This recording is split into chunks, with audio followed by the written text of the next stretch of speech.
Русские подлецы, Путин бандит, Навальный жертвуют собой. И это, конечно, не может не трогать миллионы людей. От тюрьмы, от сумы не зарекайтесь. Зеленкой облили Навального, глаз чуть не потерял. Условный срок по делу Ефраше. 5-й раз одно и то же. Наши власти потеряли связь с реальностью. Из супруги Навального мы уже имеем жену-декабристку. Начнет разворачиваться история, как в Беларуси.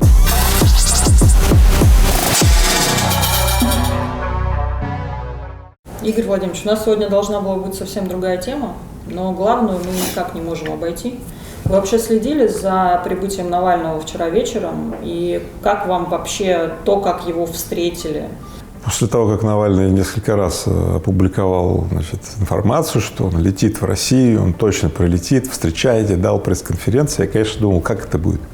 Ведь президент сказал точно, Путин сказал, цитирую: «Да кому он нужен, если бы хотели, давно закрыли, вообще никому не нужен». Это что означало? Когда Навальный приземляется в России, тишь, гладь, никого нет, никому он не нужен, он спокойно проходит и так далее. А тут, батюшки мои, из Внуково аэропорта, перекинули в Шереметьево, Бузову Ольгу встречают в это время во Внуково. Я думаю, что вот эти ребята там, ФСИН или кто-то, может быть, они плохо слушали президента.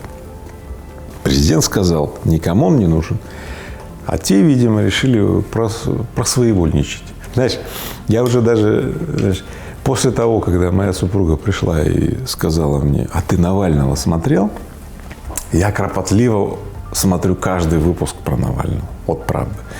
Поэтому я теперь пополнил ряды людей, которые смотрят этот замечательный политический триллер «Навальный Путин». С самого начала, с Киров-леса, вот этой громкой истории Киров-лес, осуждения, там зеленкой облили Навального, глаз чуть не потерял, условный срок по делу Ефраше, брата посадили, выпустили, отравление. Вывоз Навального в Германию, возвращение.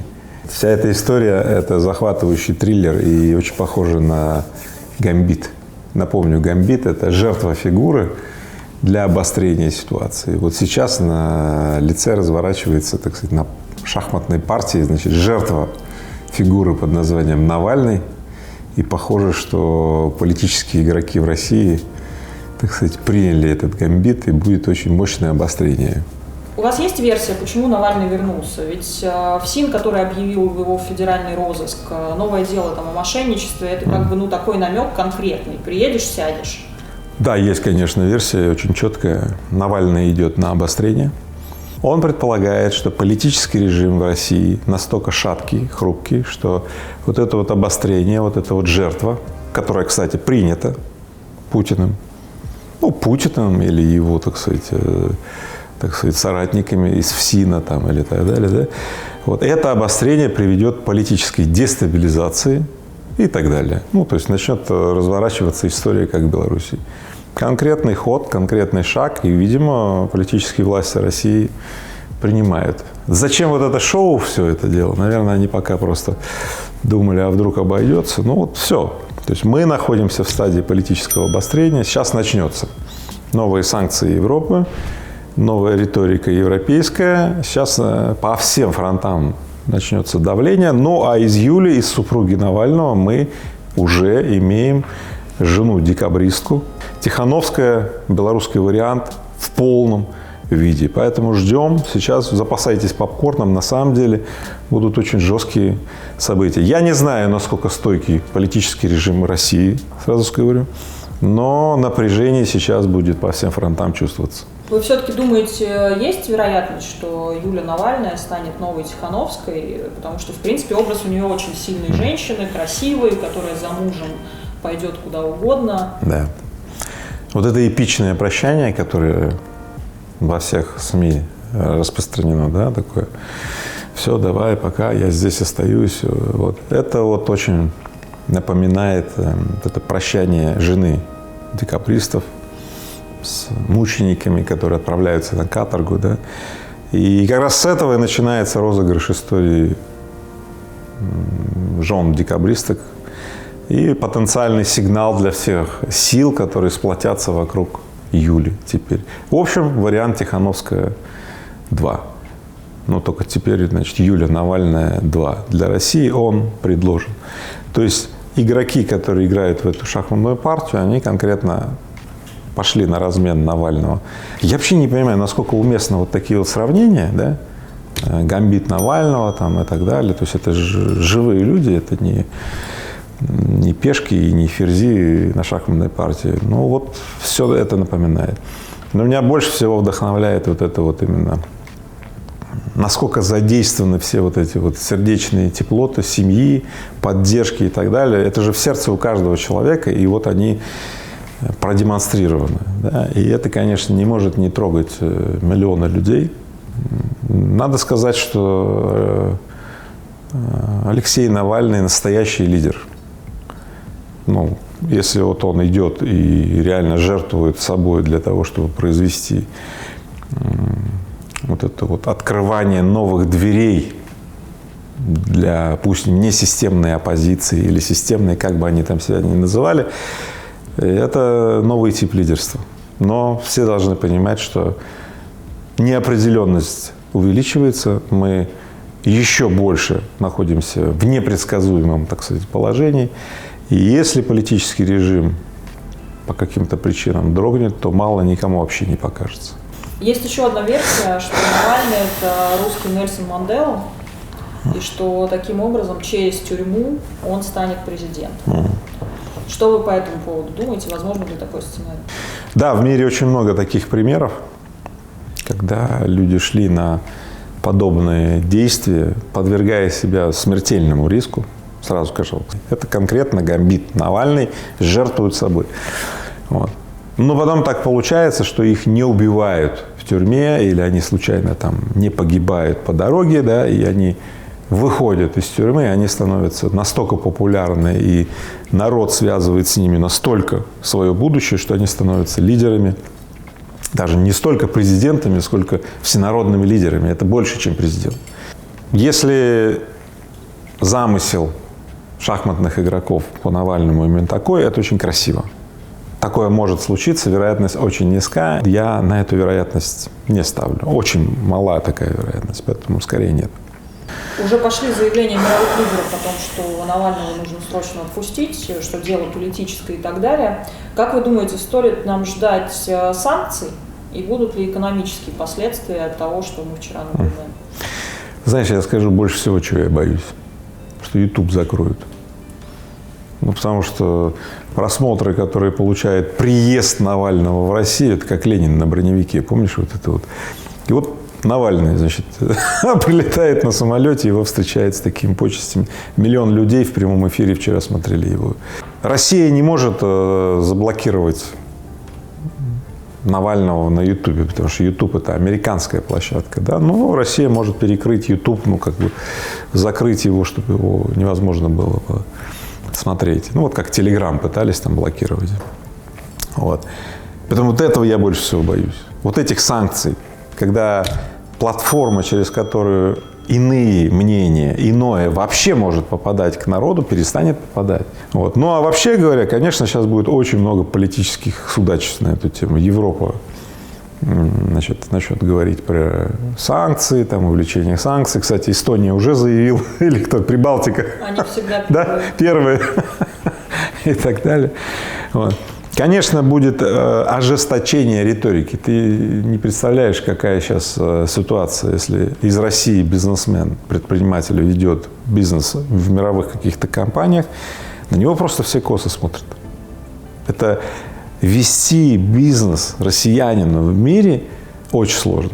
Ну, сложно именно потому, что предвзятые отношения людей с мира, они же не особо разбираются, они просто смотрят BBC, CNN, вот эти основные там, я не знаю, мировые, американские каналы, там, британские. А там говорят, русские подлецы, Путин бандит, значит, Навальный борется, значит, это, а его там в тюрьму сажают и так далее. Все, в результате доходит до смешного. Я счет открываю зарубежной компании, да?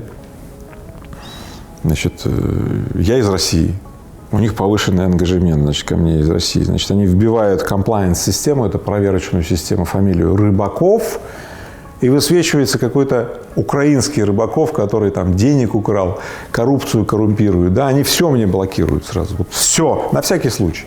Я потом говорю, это уже пятый раз одно и то же, вы по фамилии Рыбаков, я говорю, я Игорь Рыбаков, там другое имя. Они говорят, не знаю, мы на всякий случай, говорит, это русский, Рыбаков, все блокируем. Ну, соответственно, любая такая риторика, вот после, вот как сейчас, после Навального и так далее, она увеличит это страх, вот эту вот тревогу и так далее. Ну, что хорошего? Вот эта обстановка и вообще показательные задержания не могут повлиять на бизнес внутри России, что желание работать в России уменьшится сильно у бизнеса? Ты знаешь, да. На предпринимателей и бизнесменов, хотя они, ну, так достаточно в полглаза, что называется, на все это смотрят, потому что слишком много дел и забот, тем не менее посматривают. И получается какая ситуация? Если страна, правительство, государство, общественность сосредоточены на, ну, вот, на том, чего не приносит благ, что не приносит защищенности, ну, скажем так, скандалы, расследования и так далее, вот на этом, то предприниматели и бизнесмены, ну, как бы, на них это тоже оказывает влияние. Они как бы понимают, что климат, ну, вот то, что они называют климат предпринимательский, не очень хороший. В результате они не делают действенные шаги, не делают масштабные проекты, не делают, ну, как бы притормаживают, да. Что от этого? Ну, конечно, от этого меньше экономики, меньше продуктов, меньше полезных товаров и так далее. Конечно, все влияет. Вы ждете санкций в отношении России? Вот говорили уже, что Эстония там призывает, Польша призывает. И на что они могут повлиять, если они...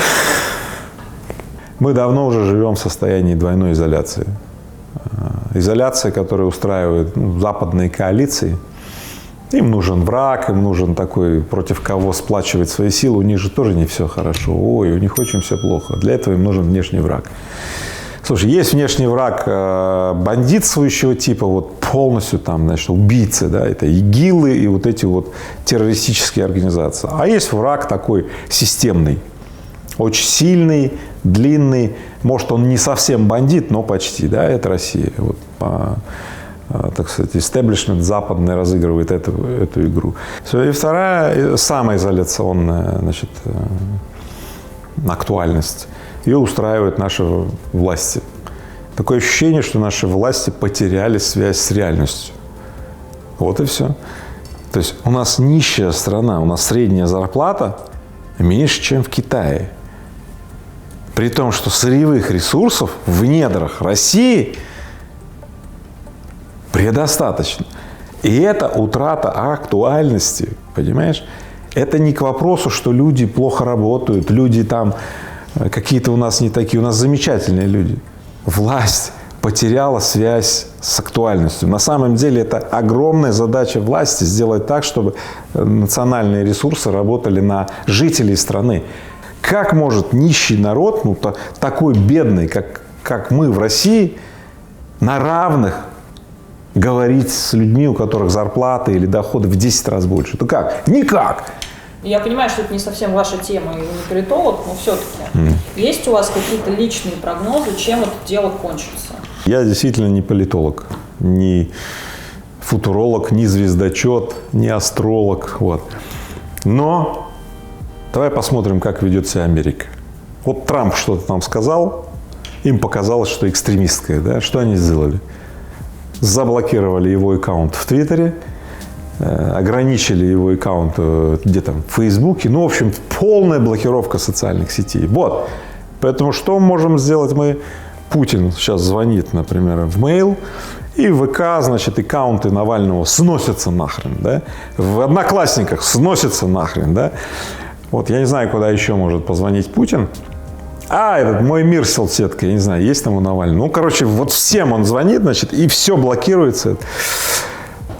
Пожалуй, на этом, так сказать, инструмент блокировок заканчивается. Вот. Я не знаю, что дальше можно делать. Дальше только интернет закрывать. Ну, то есть это YouTube блокировать. Вот. Ну, вот тут уже как бы вот Я бы не хотел этого. Есть ли какие-то варианты, которые мог бы применить Кремль по-другому? Такие люди, как Алексей Навальный, это истинные лидеры. Энергия их лидерства просто безумная, это уже видно. Но вместо того, чтобы реализовываться на поприще улучшения